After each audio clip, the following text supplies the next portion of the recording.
What is up, Waffle Gang? I do hope you are well. My name is Mark, and today we're checking out some more r/AmITheButtHole. And if you'd like to skip the initial waffle, timestamps are in the description and along a timeline below. But if you are new here, why not consider subscribing, hitting that notification bell too? It's totally up to you though, so thank you so much for spending your time with me today, and let's get involved with today's stories. Much love, guys.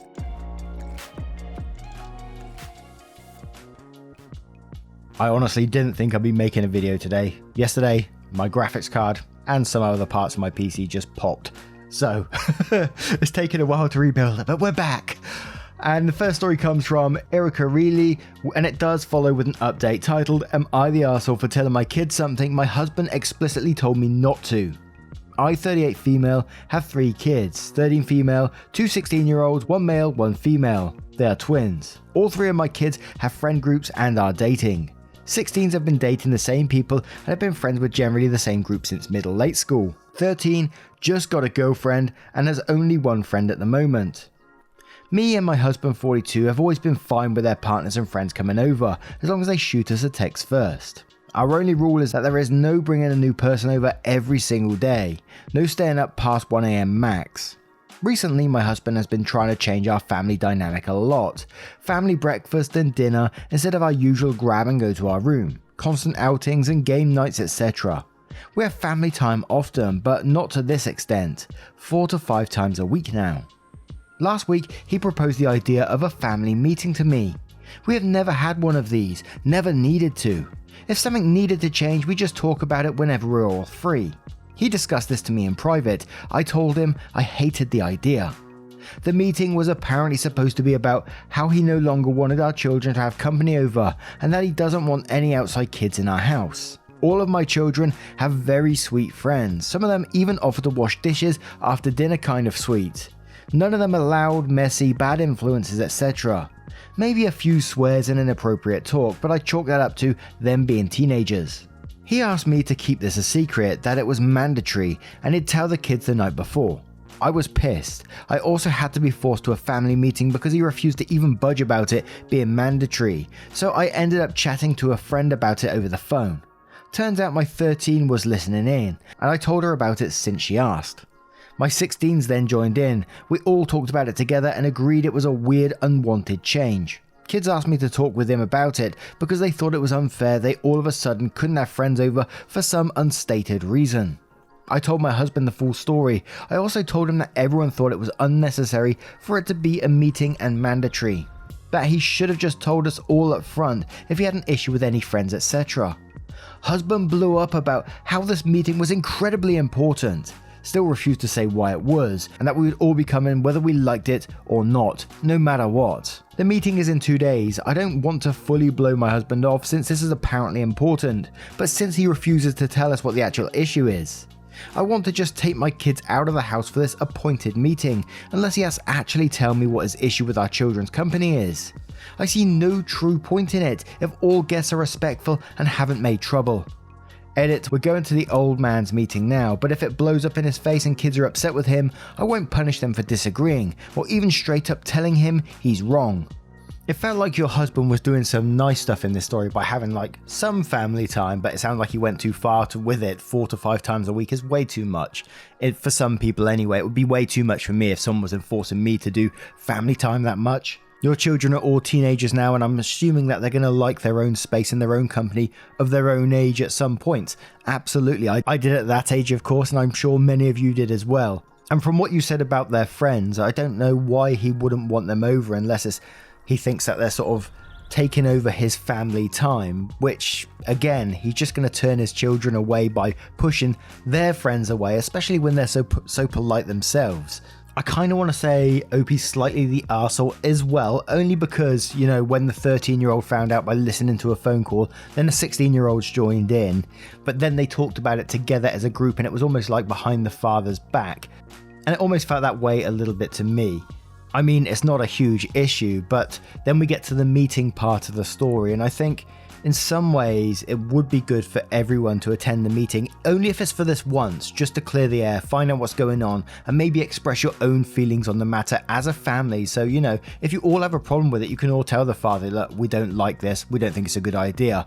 And just to find out what his reasoning may be, which is the big question behind this all, I think. But Gidget Cocoa says, go to the meeting to hear him out. You and the family can be a united front, and if there's no logical reason behind all these new and crazy rules, the meeting is the perfect time to let him know you all don't plan to live that way. Junior says, I wonder why it's so important to suddenly have a meeting. I hope nothing that serious is going on. Good luck. Up there says, the only reason that I say slightly you're the arsehole is because the meeting hasn't even happened yet and you're already fighting everything. Why not listen to what he has to say first, then fight it? Also, I can't get behind you rallying the kids and not even hearing the full reasoning behind his request for a family meeting. Not saying he's in the right, but for those reasons, I have to say you're the arsehole slightly. Yavanna says, no one's an arsehole here, go to the meeting, it seems important to him. It's a way to communicate with all of you at once and you can all say no to his proposals then. I also suggest you consider as he is entering a midlife crisis mode and is starting to think he didn't do a good enough job as a parent and thinks he's losing his kids as they hang out with friends. My husband went through this, it was exhausting, but understand where it was coming from helped. We changed a few routines and scheduled a few days where all the kids hung out with dad to get him through it. Stevie Cat says definitely not the arsehole OP. I've been reading through your comments to others and I want to say you sound like an amazing parent and your kids sound fantastic. Thank you for being you. I wish you the best in resolving the situation. I don't have much advice, but you seem like you have excellent communication skills and manage conflict well. Good luck. And one more from K-Rave Bay says, as a gay person who's had a weird set of rules around partners, yeah, it's most likely either homophobia or it could just be the fact that they do not know how to police a same-sex relationship. My parents would let me have sleepovers with girls but not guys, which was fine by me. But my girlfriend's dad was the opposite. No closed doors when I was around, no public affection around him, no staying past 11 PM. Now let's turn to the update to find out what's going on. So the update, decided to post on profile since it wasn't a big deal as some people thought it would be. We went to the meeting, husband went on a big spiel about how he didn't want any more guests over. Boring, unnecessary, and with a ton of big words that none of us even knew the meaning of. My husband simply didn't have a point. Every time we asked him why he wanted to enforce this, he stumbled and brought up a bunch of old already solved problems, like rude or messy kids that we took care of appropriately. He pulled at straws saying that it was disrespectful to have people in and out of the house and all that, nothing that was actually of value. We all left and he started saying the appearances of their friends were an issue and told him we weren't coming to another meeting until we genuinely had something to say. Over the past day, my kids have been ruthless in their mocking tones and constantly mentioning of how much of a bust the whole thing was. Can't blame them. That's it really. My husband grasped at straws in front of us all for a full 20 minutes and now we're joking about it. Me and my husband did have a small argument, which is why I didn't post sooner. Said we should have listened to him despite him having nothing to really say. He blew up a bit, so some tensions have been in the air, but we're working all of that out. Forgot to mention, so edit, but kids are having 1 or 2 friends over, each for a sleepover this weekend, as a treat. Sorry it's kind of anticlimactic, I can't believe it was so bland myself. I actually thought he would have had something to say.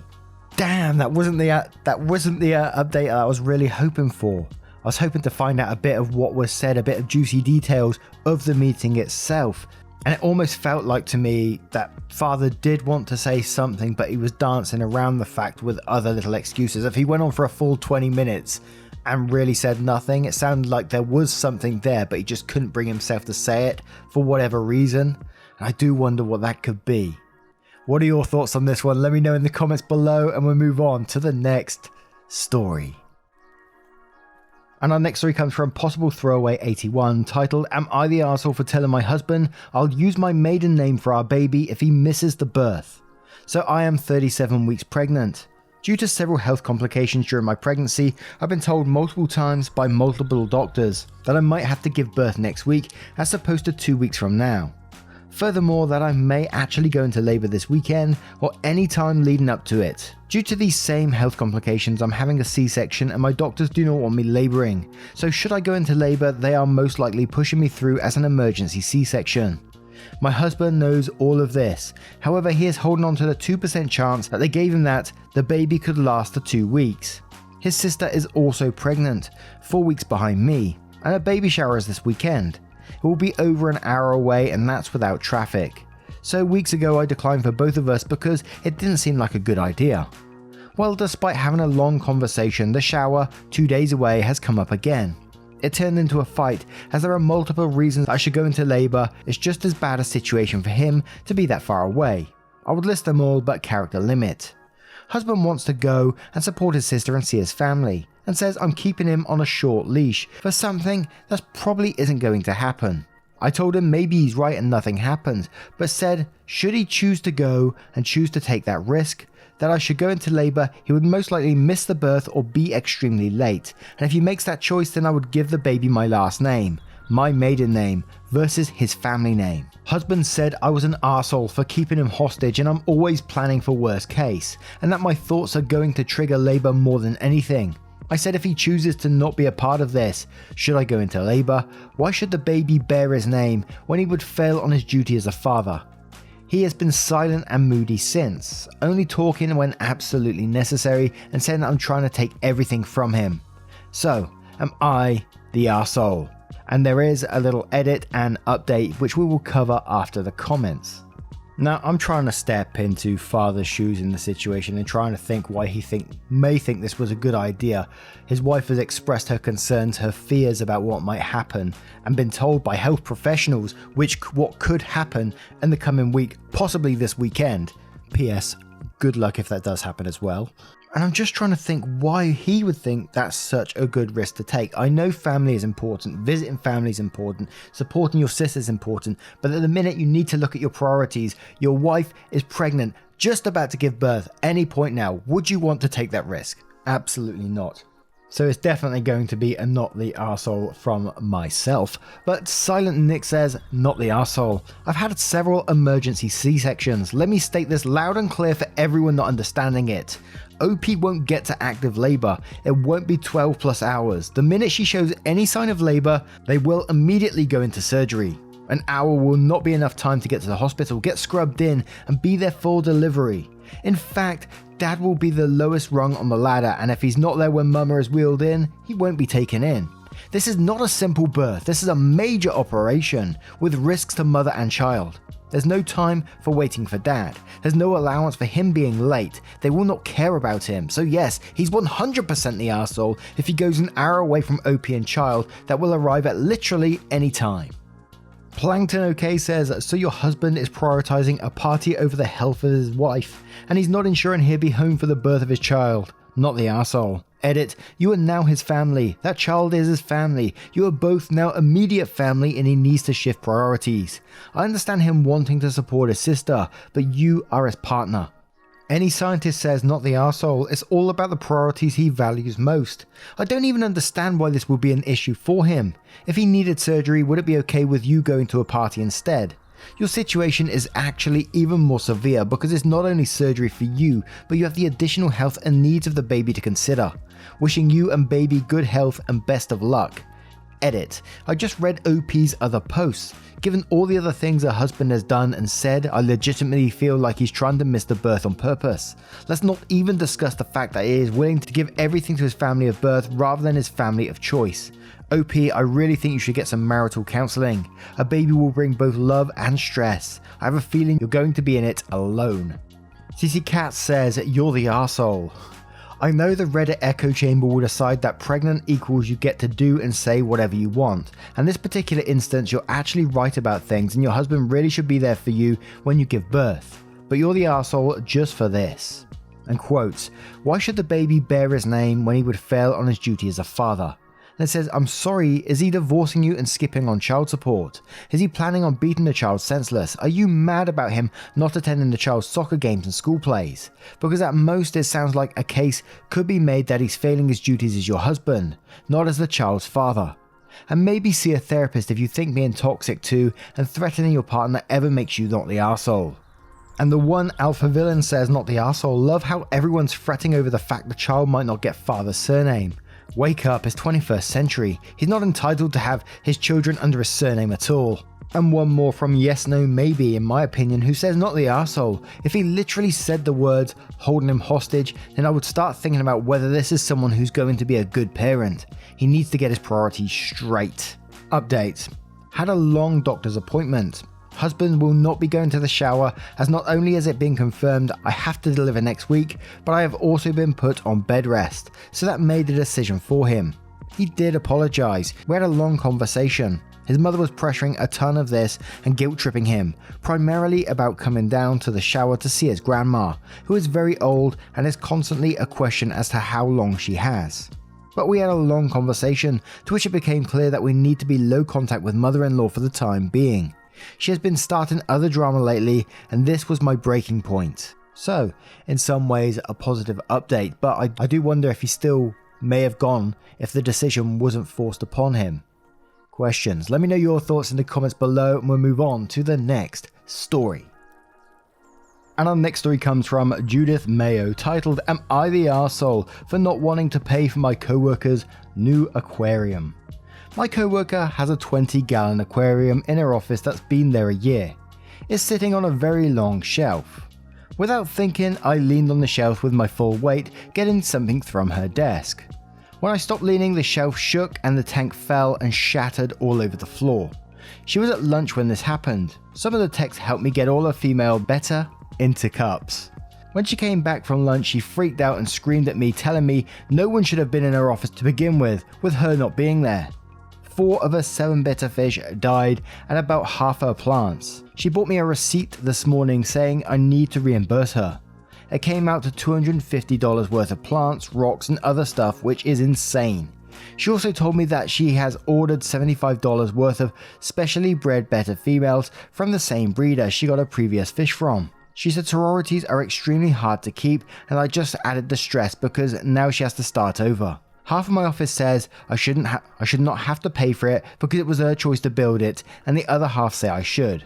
Would I really be the arsehole if I refused to pay? She should have had a sign saying don't touch the shelf if it was that flimsy. And we have a mini update on this one as well, which we'll cover after the comments. And firstly, apologise if I got the sorority or bettas wrong. Is it betas? I'm not sure. I do apologise if I did get it wrong. But this is a pretty simple one to me, that you broke it, you bought it, you was in a place where you shouldn't have been, you leant on a shelf where you shouldn't have been leaning, you broke the fish tank. You can't just turn around and say, well, you chose to have that, so you need to pay for it. Absolutely not. I mean, there is the question of why is a fish tank on a shelf so flimsy in the first place, but that doesn't matter really. You still broke it. You still went in there when you shouldn't have been in there and broke it in the first place. So I'm going to go with a you're the arsehole in this one for me. But Mammoth Neat 6393 says you're the arsehole. You destroyed her property, killed her fish, and not taking any responsibility for your fuck up. If what she says is true, that you shouldn't have been in her office, add that to the other list of reasons why you're the arsehole. Edit, well, I beat my personal Reddit best. Yeah, they basically got a high score on Reddit of a lot of upvotes. Lizzie says you're the arsehole. You caused the tank to fall, and why you were in her office when she wasn't there. Why the hell are you leaning your full weight against an aquarium in the first place? Tenacious Tiger says you're the arsehole, so you're telling us you went into her space and broke her shit, but somehow that's her fault for having the shit in the first place. Time U1 says you're the arsehole. You break, you buy. Require receipts. Ask for an installment plan if you cannot pay all at once. Accidents happen, so does responsibility. Ding, the witch is deaf says, how are you not at fault? You were in her office without permission. You leaned on a shelf supporting a tank full of fish. You caused said shelf to break, resulting in the deaths of her expensive pets and the destruction of her tank. And quote, half of my office thinks I should not have to pay for it because it was her choice to build it. And then says, if you buy a car and someone accidentally hits you, is it all your fault for purchasing and driving said car? If you own a house and someone vandalized it, is it your fault for daring to have a house to begin with? You're the arsehole. And one more from Pink Butterfly 26 who says you're the arsehole. Why were you in her office if she wasn't there? Why weren't you more careful if you know there is a 20-gallon aquarium in her office? She should have had a sign saying don't touch the shelf. Are you a kid? Please don't be an arsehole and pay her. You broke it and killed some of her animals. And the little update says, I am aware that I'm the arsehole, okay? I will be paying for anything and everything that she needs. I wrote this when I was in shock due to the cost, but you have made me realize that I am 100% wrong. I will also be giving her extra for compensation. And it's nice when someone comes in and, admits their fault and says, yeah, right, I am the arsehole. I'm going to pay for it. It's a good ending in the end, although that person still lost their fish, which is a shame, of course. Now, what do you guys make of that one? Let me know your thoughts in the comments below, and let's move on to the next story. And our next story comes from Salt Restaurant 2813. Am I the arsehole for how I complained to the manager regarding 2 hostesses and submitting a complaint? I took my little niece and nephew out to a local CPK, California Pizza Kitchen, earlier in the week for my nephew's birthday.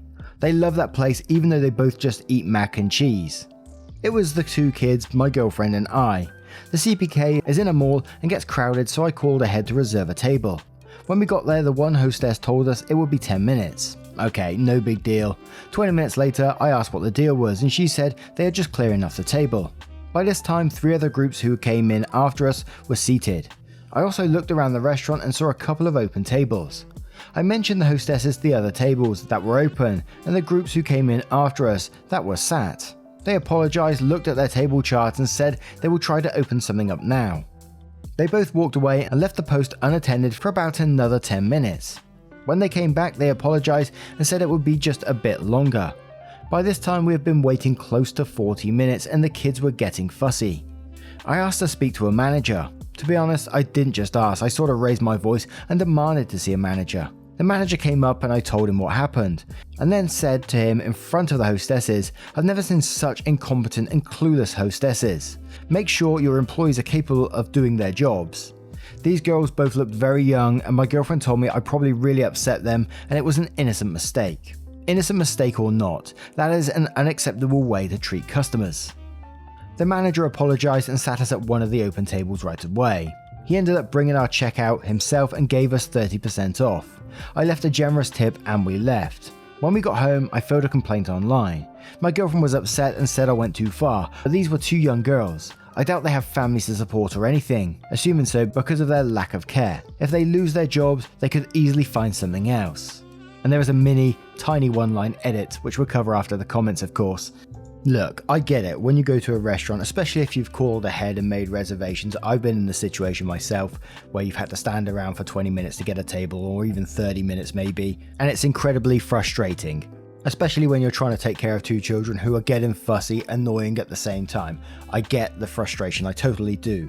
And I think you was right to call the manager, to get yourself a seat. Nothing was happening from these 2 young hostesses, so you called a manager to deal with it. Fair enough. You went too far though, in my opinion, by talking in front of the manager and saying I've never seen such incompetent and clueless hostesses. Make sure your employees are capable of doing their jobs. Then you go on to judge their life situation, saying, but these were 2 young girls, I doubt they have families to support or anything, and if they lose their jobs they could easily find something else, after you've made a written complaint as well. And the attitude in that one, and talking about them openly and with the manager as well, that makes you an arsehole in my opinion. You don't know their life, you don't know their situation that they was facing that night, what they were going through. And like I said, whilst I get your frustration, the lack of empathy for others in that situation, I can't forgive that. Some people say that's a flaw in my character, but hey, I don't give a shit.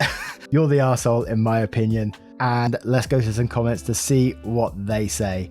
And Ali B says, you weren't an arsehole up until the point where you insulted the hostesses with an earshot, and then even after the manager made sure you were attended to and gave you a generous discount, you still chose to complain online. Next time if you get frustrated to the point of extreme anger, it's better to just walk away and find another place to eat, because you're probably not going to enjoy your meal anyway. To which Hayes says, and replies to that one saying, but they were incompetent. Truth is truth. Edit, the higher ups need to know what goes on in the business, not the arsehole. Risk and Reward says, and quotes, but these were 2 young girls, I doubt they have families to support or anything. And it says, yeah, you're the arsehole. You could have just told the manager that you had been waiting and passed by for tables. You didn't have to call them incompetent. You had already told the manager there was a problem and were compensated for that, so filing a complaint online was also unnecessary. You went above and beyond to make a scene here. And Lupton says, you're the arsehole. Everybody has to wait longer than expected sometimes. While it does sound like the hostesses weren't necessarily doing their jobs well, shit still happens. You raised your voice in front of the hostesses and likely other patrons and insulted them. Your last paragraph basically says you don't care if they lose their jobs over you having to wait an additional 30 minutes. You're the arsehole. Main girl says you're the arsehole because you went too far. Your words were very harsh. It's not a secret that all retail and restaurant establishments are short-staffed.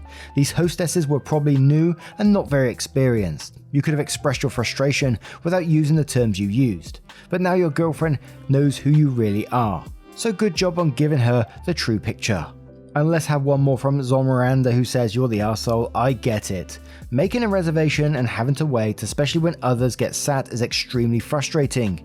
You have every right to ask for a manager and complain. You have no right to insult two young staff members and make assumptions about them. For all you know, the person who took your reservation wasn't working that day and never actually put it in when you called and the hostesses were scrambling to get you a table. Additionally, just because tables are open doesn't mean they have a server to help you in that section. You should call and apologize to those two servers for taking your frustration out on them. The situation was unfortunate. You didn't feel like they did their due diligence in rectifying the situation or keeping you updated, but you recognize it still wasn't right to raise your voice and insult them. And one more, because it's a relevant comment from Chillin' and Godzillin, who says, you're the arsehole, never answered one of these faster. I'm a restaurant manager, and it's the worst to see people act out like this in restaurants. 1. You don't work there. Usually, if something like open tables are there, it's for a reason. They aren't just choosing not to seat you.